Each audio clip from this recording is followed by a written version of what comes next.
Hi friends, glad to be back today. And today we're going to be talking about a very serious subject, the fear of abandonment, and how that presents itself in one person's life.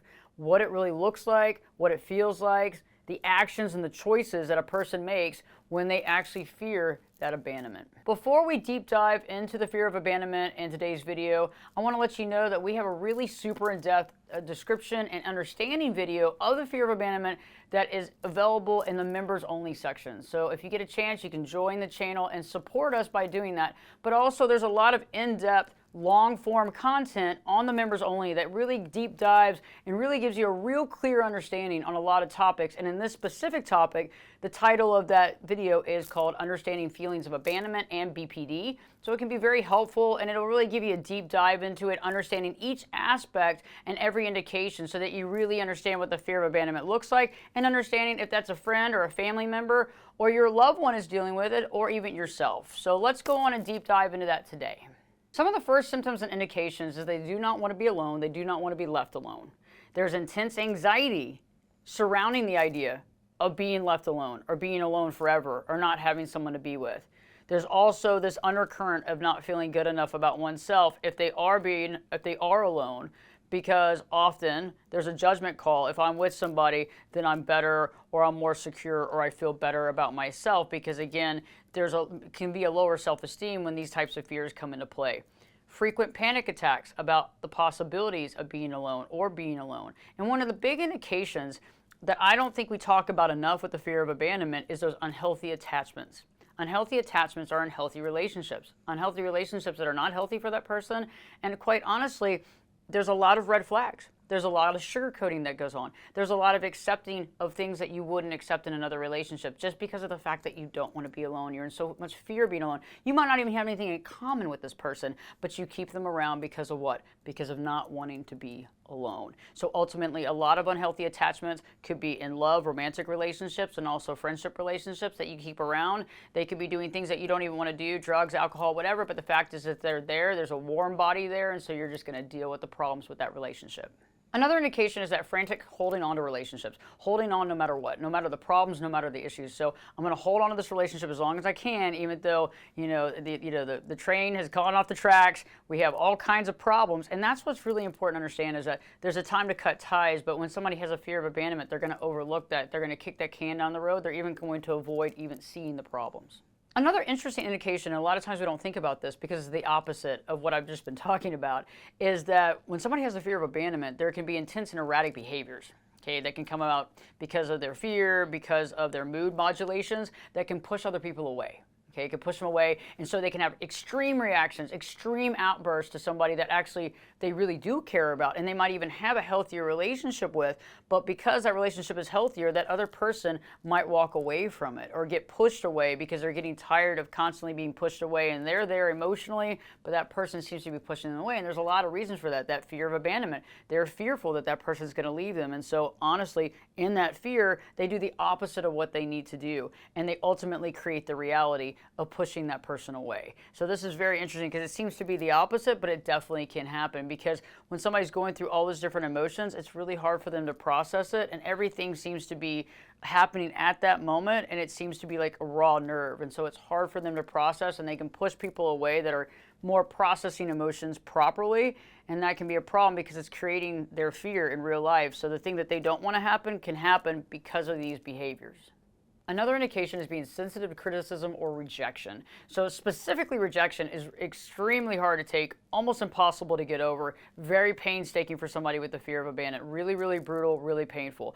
Being ghosted, horrible for the fear of being abandoned. If somebody is ghosted, that is like the absolute worst, because there is no closure, there's no communication. They feel completely abandoned, completely isolated, and completely left there without any help. And that's horrible to happen to somebody with the fear of abandonment, or anybody for that matter. And then criticism. When somebody is criticized, when they have that fear, they can make that into a big deal. So if their significant other is criticizing them, they can see that as a huge thing. Not as small as it was, but they can make it out to be a big thing. They can also be fearful that this person's going to leave them because of this criticism that was made too. So it can almost be like the slippery slope that really scares them, because they don't know where it's going to end, and they worry that that criticism is going to turn into rejection, which is going to turn into them being alone. They also worry about being alone or isolated from others. And I know many of us don't want to be alone or isolated, but there can be a worry about that. There can also be a fear that that's going to happen. And if there's a period of time where they are alone, they may feel like they're going to die alone and create this reality that they're never going to be with somebody. It's never going to happen for them. And so that makes them even more sometimes clingy or jumping into relationships super quick because they want to alleviate that fear and that pain and that possibility of being alone forever. On the other hand, too, there can sometimes be a fear of intimacy and closeness, a fear of being close, a fear of getting intimate, because they don't want to get hurt again. They don't want to be hurt again or abandoned again like they have been in a previous relationship. And that could have been a previous marriage, or it could all go back to childhood where mom or dad abandoned them at a young age, and they're so fearful. I've worked with many clients, men that are dealing with issues where they can't get into a relationship with a woman because they're so scared, because it goes back to the abandonment issues when mom left at 9. Also some women that also can't get into relationships because of the fear of the man leaving because dad left. So there's a lot of that too. So that fear of getting any sort of closeness to somebody that they care about because the last time that they got close to somebody, they were abandoned. Some other indications is using food, substances, drugs, alcohol to cope with stress about the relationship. And to offset that fear of abandonment, the tendency to pull away from others when feeling criticized as well, and putting the needs of others before themselves because they want to keep taking care of that other person to keep them around. And so remember, that's kind of part of the thought process too. If I do all these things, this person's going to stick around and be there for me.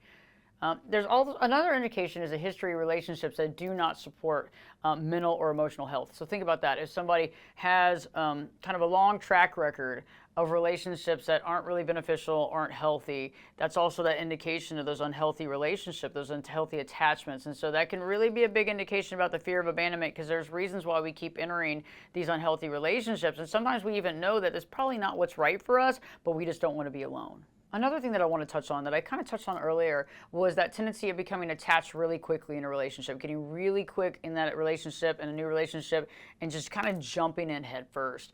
And you might have seen this with a friend or family member. You might have even done it on your own, where you jumped into a relationship, moved in super quick, and all of a sudden it's like, what am I doing? And you start seeing all the red flags and everything, but at the beginning it just seems so perfect.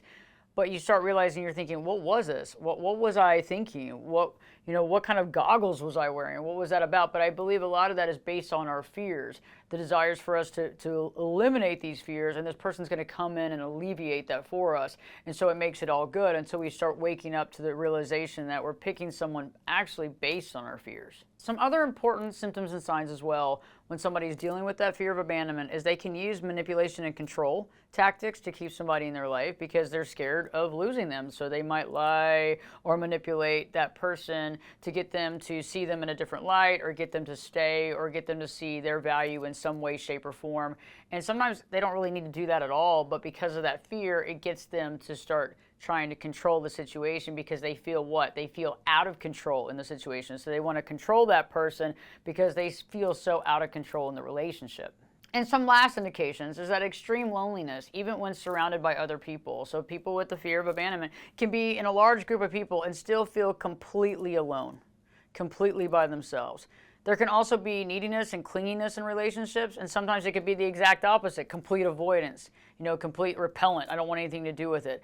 Also, that fear of abandonment can lead to sleep issues, inability to sleep because you're focused on it. That fear is plaguing you.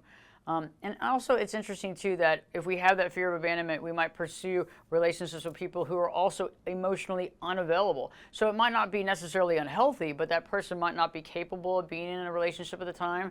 The person may not be able to process emotion properly. That person might be married or already in a relationship and unable to fully commit to that relationship. Or the person might not be emotionally unavailable. They could be so far away, like they could be in a whole different country. And sometimes you'll see people that have that fear of abandonment might actually connect with people around the globe, and it's not necessarily because they want to be in that relationship, but they want to feel like they have some sort of connection. Last but not least, monkey branching. And monkey branching is going from relationship to relationship, kind of checking out what's there. And if that works, you jump from one relationship to another because you don't want to ever be alone. You want to always have an option. And so I hope that this video has helped you really understand the fear of abandonment, how it presents itself, whether it's presenting itself within you or within a friend or a family member or your spouse.